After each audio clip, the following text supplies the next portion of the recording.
Hello everyone, कैसे हो आप लोग। उम्मीद करते हैं कि आप लोग बहुत अच्छे होंगे और आप लोगों की तैयारी भी बहुत अच्छे से चल रही होगी।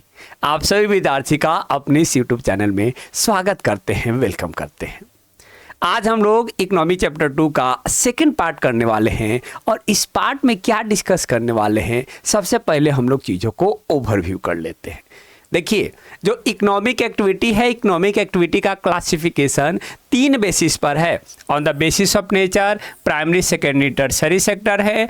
On the basis of employment condition, organise और अनऑर्गेनाइज सेक्टर है। On the basis of ownership, public and private sector है।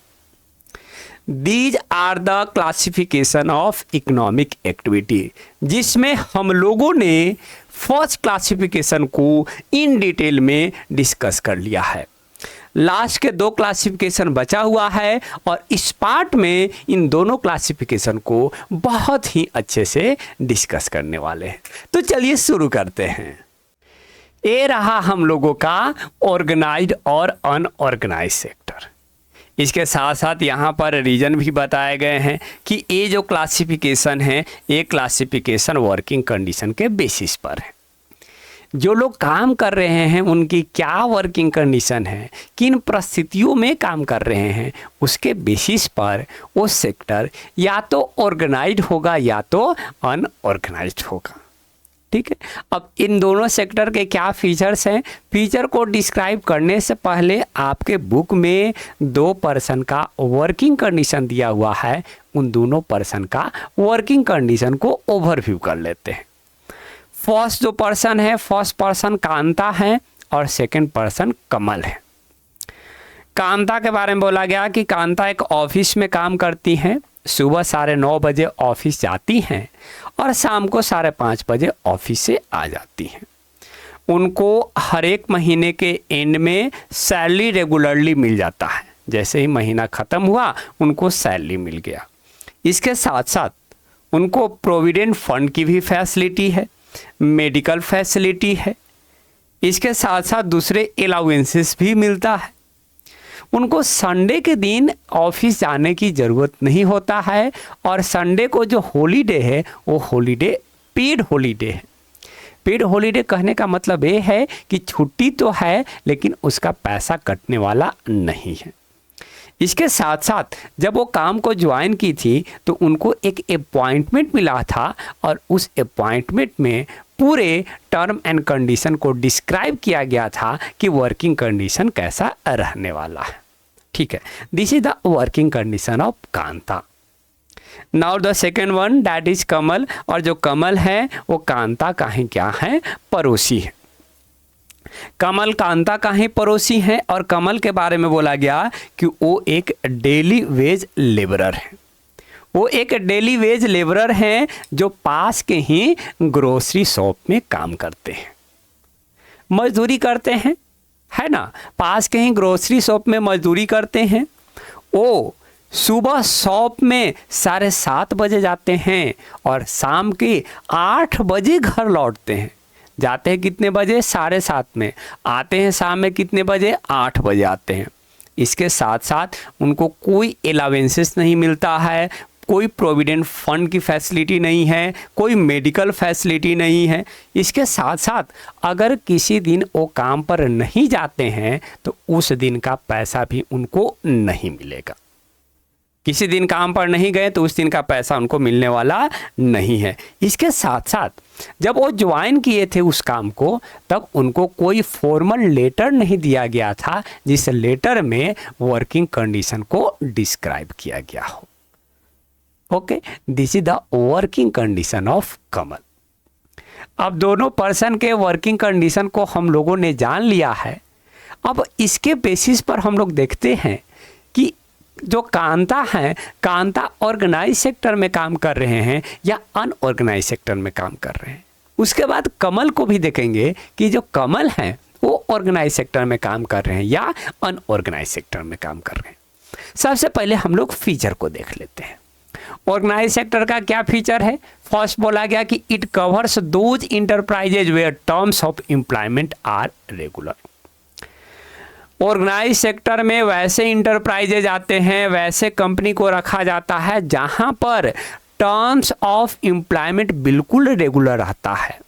जो भी इंसान काम कर रहा है उसकी रूल और रेगुलेशन बिल्कुल फिक्स होता है कि भाई इतना समय में आना है, इतना समय में जाना है, ये होगा वो होगा, सभी चीज़ जो है से कि क्या रहता है, एकदम रेगुलर रहता है, एकदम फिक्स्ड रहता है। टर्म्स ऑफ एम्प्लॉयमेंट यहाँ पर क्या रहेगा, फिक्स रहेगा। इसके साथ साथ इसमें वैसे इंटरप्राइजेज आते हैं जो इंटरप्राइजेज गवर्नमेंट के थ्रू रजिस्टर किया गया है। ये जो इंटरप्राइजेज हैं, इस इंटरप्राइजेज को गवर्नमेंट के थ्रू रजिस्टर किया गया है। इसके साथ साथ जो हमारे देश में रूल और रेगुलेशन है, उस रूल और रेगुलेशन को इनको फॉलो करना होता है। रूल और रेगुलेशन जैसे फैक्ट्री एक्ट हो गया, मिनिमम वेजेज एक्ट हो गया, शॉप्स एंड एस्टेब्लिशमेंट एक्ट हो गया, इन सारे कानून को उनको फॉलो करना होगा। और ये जो सारे कानून हैं सरकार के द्वारा बनाया गया है, उन्हें फॉलो करना ही होगा। Okay, then workers have job security. जो लोग काम यहाँ पर कर रहे हैं उनका जो जॉब होता है बिल्कुल सिक्योर रहता है, बिल्कुल सुरक्षित रहता है। उनका जॉब बिल्कुल सिक्योर रहता है, सुरक्षित रहता है। इसके साथ साथ उनको एक फिक्स नंबर ऑफ आवर में काम करना है। काम करने का जो आवर होता है वो बिल्कुल फिक्स होता है कि 9 बजे आना है, 5 बजे आपको चले जाना है। 9 बजे से पहले आपको काम करने की ज़रूरत नहीं है और 5 बजे के बाद आपको काम करने की ज़रूरत नहीं है। जो लोग काम कर रहे हैं उनकी जॉब सिक्योर है। इसके साथ साथ उनका वर्किंग आवर यहाँ पर क्या है, फिक्स्ड है कि एक खास समय में ही आपको काम करना है। ओके, इसके साथ साथ देखिए क्या बोला गया कि जो वर्कर हैं, वर्कर को कई सारे बेनिफिट्स मिलते हैं। पेड लीव मिलता है। क्या मिलता है, पेड लीव। अगर छुट्टी मिल रहा है, एप्लीकेशन डाल दिए तो उस छुट्टी का पैसा नहीं कटेगा, ये हो गया पेड लीव की फैसिलिटी। पेमेंट ड्यूरिंग हॉलीडे, अगर हॉलीडे रहा तो उस हॉलीडे का भी पेमेंट मिलेगा। जैसे देखिए अभी समर वेकेशन चल रहा है, हम समर वेकेशन चल रहा है तो हम अभी घर पर बैठे हुए हैं, लेकिन हमारा पेमेंट नहीं कटेगा। तो अगर हॉलीडे है, अगर छुट्टियां हैं तो उस छुट्टी का भी उनको पेमेंट मिलेगा, पेमेंट कटने वाला नहीं है। प्रोविडेंट फंड की फैसिलिटी रहता है। प्रोविडेंट फंड जिसको हम लोग शॉर्ट फॉर्म में क्या कहते हैं, पीएफ कहते हैं। ये क्या होता है कि जब आप वर्क को ज्वाइन करते हैं तब आपकी जो सैलरी होती है उस सैलरी का 10% कटते रहता है और कटकर उस इंटरप्राइज के पास जमा होते रहता है। उसके बाद जिस दिन आप उस कंपनी को छोड़िएगा तो जो भी अमाउंट जमा रहेगा उसमें कुछ इंटरेस्ट भी जोड़ दिया जाता है और इंटरेस्ट जोड़कर वो पीएफ फंड उस व्यक्ति को दे दिया जाता है। तो प्रोविडेंट फंड की भी फैसिलिटी ऑर्गेनाइज सेक्टर में काम कर रहे हैं लोगों को मिलता है। इसके साथ साथ ग्रेटिट्यूड हो गया, उपहार हो गया, गिफ्ट हो गया। दिवाली आया तो क्या भाई, दिवाली बोनस मिल गया। होली आया तो होली बोनस मिल गया। तो ग्रेटिट्यूड भी मिलते रहता है। मेडिकल फैसिलिटी मिलता है भाई, काम कर रहे हैं, तबीयत खराब हो गई तो मेडिकल फैसिलिटी लगा दिए कि चलिए भाई 5 दिन मेरा तबीयत खराब है, तो फिर जो इंटरप्राइज है, जो कंपनी इस बात को समझेगी कि चलिए उनका तबीयत खराब है तो इस वजह से पैसा काटने की ज़रूरत नहीं है। अब बताओ कि ऑर्गेनाइज सेक्टर के फीचर्स को जानने के बाद जो कांता हैं, कांता किस सेक्टर में काम कर रहे हैं, ऑर्गेनाइज या अनऑर्गेनाइज सेक्टर में? Definitely right, Kanta is working in the organise sector. Kanta जो है किस सेक्टर में काम कर रही हैं, ऑर्गेनाइज सेक्टर में काम कर रही हैं। Okay, now let's move to the another one, that is unorganise sector.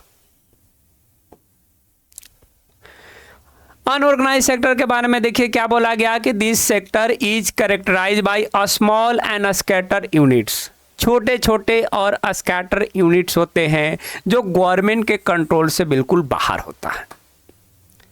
Unorganise sector के बारे में बोला गया कि यहाँ पर जो इंटरप्राइज होता है वो बिल्कुल छोटा छोटा रहता है, स्कैटर रहता है और गवर्नमेंट के कंट्रोल से बाहर है। गवर्नमेंट का कोई कंट्रोल नहीं रहता है इस पे। इसके साथ साथ रूल और रेगुलेशन तो होते हैं, लेकिन रूल और रेगुलेशन को यहाँ पर फॉलो नहीं किया जाता। सरकार ने रूल और रेगुलेशन बना रखा है, लेकिन अनऑर्गेनाइज सेक्टर में रूल और रेगुलेशन को फॉलो नहीं किया जाता है, फॉलो नहीं करता है। ओके, देन हो गया कि यहाँ पर जो लोग काम कर रहे हैं, जो जॉब्स प्रोवाइड किया जा रहा है, वो जॉब कैसा है, लो पेड है, पैसा बहुत कम मिल रहा है। इसके साथ साथ रेगुलर नहीं है, इसके साथ साथ क्या है, रेगुलर नहीं है, सीजनल है।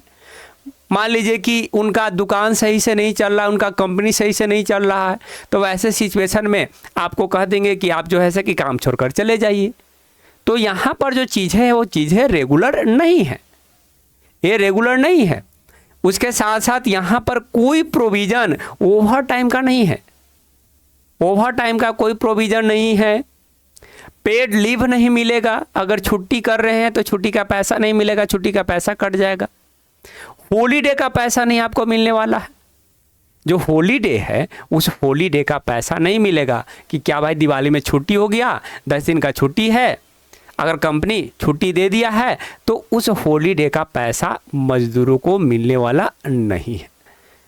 या अगर छुट्टी ले रहे हो सिकनेस के वजह से, कि अगर तबीयत खराब हो गया उसके लिए आपने छुट्टी ले लिया कि चलो भाई छुट्टी ले लेते हैं, तो यहाँ भी आपको पैसा मिलने वाला नहीं है। ठीक है, एम्प्लॉयमेंट इज नॉट सिक्योर, यहाँ पर जो जॉब है, यहाँ पर जो रोजगार है वो सिक्योर नहीं है। ऑर्गेनाइज सेक्टर में सिक्योर था, लेकिन यहाँ पर सिक्योर नहीं है, सुरक्षित नहीं है। जब कभी भी मतलब कि सिचुएशन बनेगा, वो कंपनी, वो व्यक्ति आपको बोल सकता है कि भाई काम छोड़कर चले जाओ, बिना कोई कारण के, कोई रीज़न नहीं है, बस मन किया कि चलिए भैया इनको काम से बाहर निकलना है, नेक्स्ट डे बोल दिए कि काम छोड़कर आप क्या कर जाइए, चले जाइए, आपको काम छोड़कर जाना पड़ेगा। इसके साथ साथ देखिए जो सिचुएशन है, देखिए एक महिला को दिखाया गया यहाँ पर। ये जो महिला काम कर रही हैं, ये महिला काम कर रही है, किस सेक्टर में काम कर रही हैं, अनऑर्गेनाइज सेक्टर में काम कर रही हैं। एग्जाम्पल क्या है, तो एग्जाम्पल आपका डेली वेज वर्कर हो गया। डेली वेज वर्कर, जो कमल की जो स्टोरी थी, कमल की स्टोरी के बारे में क्या बोला गया कि वो डेली वेज वर्कर है। तो कमल जो है वो किस सेक्टर में काम कर रहे हैं, अनऑर्गेनाइज सेक्टर में काम कर रहे हैं। इसके साथ साथ छोटे छोटे जो किसान हो जाते हैं, स्मॉल फार्मर हो गए, वीवर हो गए, बुनकर हो गए जो कपड़े बुनते हैं, वीवर बुनकर हो गए जो कपड़ों को बुनने का काम करते हैं। ये सब जो लोग हैं, ये लोग किस सेक्टर में आते हैं, अनऑर्गेनाइज सेक्टर में आते हैं। किस सेक्टर में आते हैं, अनऑर्गेनाइज सेक्टर में आते हैं। ओके, चीज़ें क्लियर है। क्या फीचर है, फीचर को याद रखिएगा, बोर्ड में डायरेक्टली क्वेश्चन पूछ दिया जाता है, differentiate between organise and unorganise sector. Okay, तो फीचर्स को जरूर याद रखना है।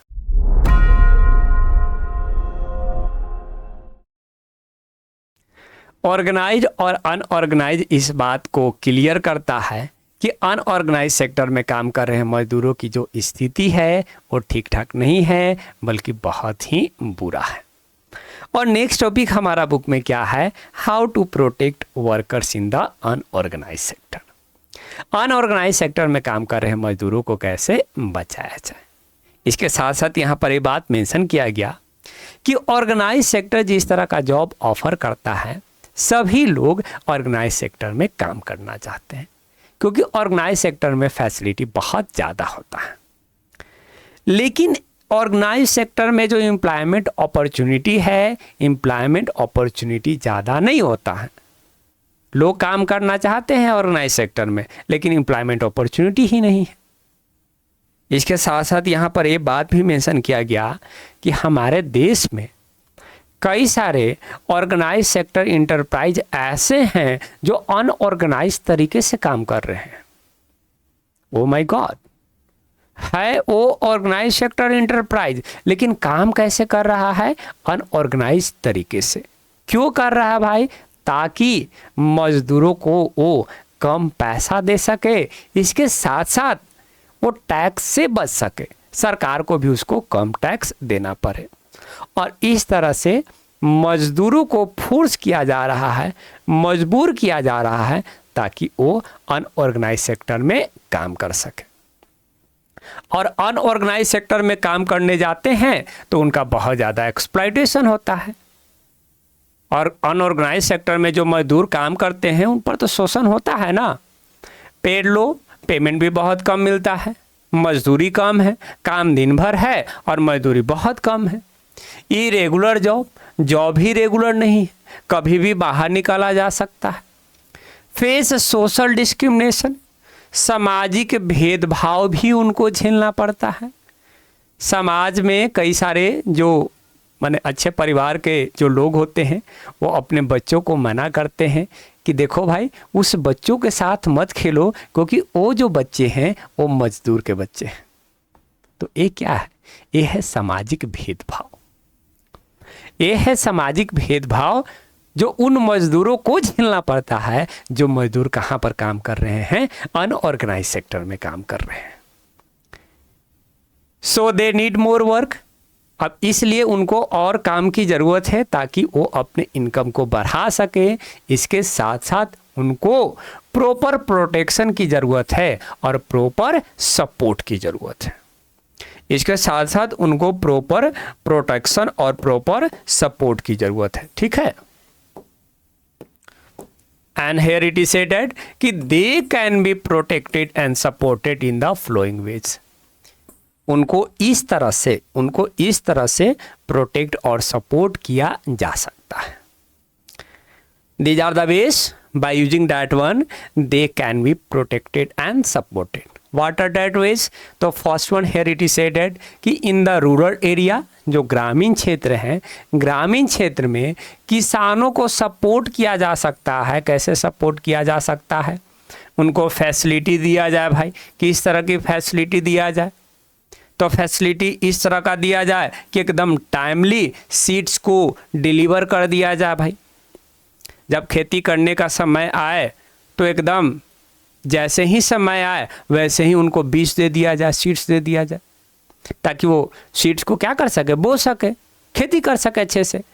दूसरे एग्रीकल्चरल इनपुट को खरीदने के लिए सरकार को पैसा देना चाहिए। खेती करने के लिए जो भी ज़रूरत है उन ज़रूरतों को वो खरीद सके, इसके लिए सरकार को पैसा देना चाहिए। क्रेडिट बनाया जाए। भाई क्रेडिट उनकी बनाई जाए और स्टोरेज फैसिलिटी दिया जाए ताकि वो अपने अनाजों को स्टोर कर सके। इसके साथ साथ मार्केटिंग आउटलेट बना दिया जाए। जो भी सब्जी वो ग्रो कर रहे हैं उस सब्जी को पास में ही एक मार्केट में जाकर सेल कर सके, इसके लिए पास में एक मार्केटिंग आउटलेट बना दिया जाए। इस तरह से ग्रामीण क्षेत्रों में जो किसान हैं, जो अनऑर्गेनाइज सेक्टर में कंसीडर किए जाते हैं, उनको प्रोटेक्ट किया जा सकता है। अब आइए अर्बन एरिया में, शहरी क्षेत्र में आइए। तो शहरी क्षेत्र में जो स्मॉल स्केल इंडस्ट्री है, जो छोटे छोटे इंडस्ट्री है, छोटे छोटे इंडस्ट्री को कैसे प्रोटेक्ट किया जा सकता है गवर्नमेंट के थ्रू? तो गवर्नमेंट को यहाँ पर क्या करना होगा, पैसा देना होगा ताकि वो रॉ मटेरियल अच्छे से परचेज कर सके। छोटा इंडस्ट्री है ना, तो पैसा उनके पास ज़्यादा है नहीं, तो कच्चे माल को खरीदने में उनकी समस्या आ रही है। उस समस्या का समाधान कैसे होगा भाई? तो सरकार को पैसा देना चाहिए। सरकार को पैसा देना चाहिए ताकि वो रॉ मटेरियल को अच्छे से परचेज कर सके। इसके साथ साथ जो उनका आउटपुट निकल रहा है उस आउटपुट को वो मार्केट में जाकर अच्छे से सेल कर सके। इस तरह से शहरी क्षेत्र में जो स्मॉल स्केल इंडस्ट्री है उसको जो है से कि बचाया जा सकता है। इसके साथ साथ गवर्नमेंट को और रोल प्ले करना चाहिए। गवर्नमेंट को एक मिनिमम वेजेज को फिक्स कर देना चाहिए कि देखो भाई, कहीं भी कोई इंसान काम कर रहा है, पर डे इतना पैसा तो उसको मिलना ही चाहिए। एकदम 500 रुपया फिक्स कर देना चाहिए कि भारत में कहीं भी काम कर रहा है तो कम से कम एक दिन की मजदूरी जो है वो कितना है, 500 रुपया। इसके साथ साथ वर्किंग आवर को भी फिक्स कर देना चाहिए कि कोई इंसान कहीं भी काम कर रहा है, एकदम 6 घंटे का ही काम रहेगा या 8 घंटे का ही काम रहेगा। 8 घंटा से ज़्यादा कोई व्यक्ति उस मजदूर को काम पर नहीं रख सकता है। देखिए, ये सरकार ही कर सकता है क्योंकि पूरे देश का मैटर है ना। अब पूरे देश का मैटर है तो कोई एक व्यक्ति नहीं कर सकता। जब तक सरकार अच्छे से नहीं चाहेगा तब तक अनऑर्गेनाइज सेक्टर में काम कर रहे मजदूरों को बचाया नहीं जा सकता है।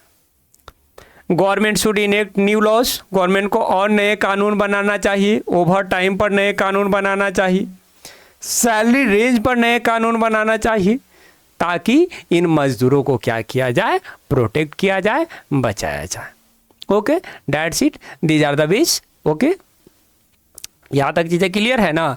तो ऑर्गेनाइज और अनऑर्गेनाइज सेक्टर यहाँ पर कंप्लीट हो जाता है। एंड नेक्स्ट पार्ट में जो लास्ट वाला जो क्लासिफिकेशन है उसको कवर कर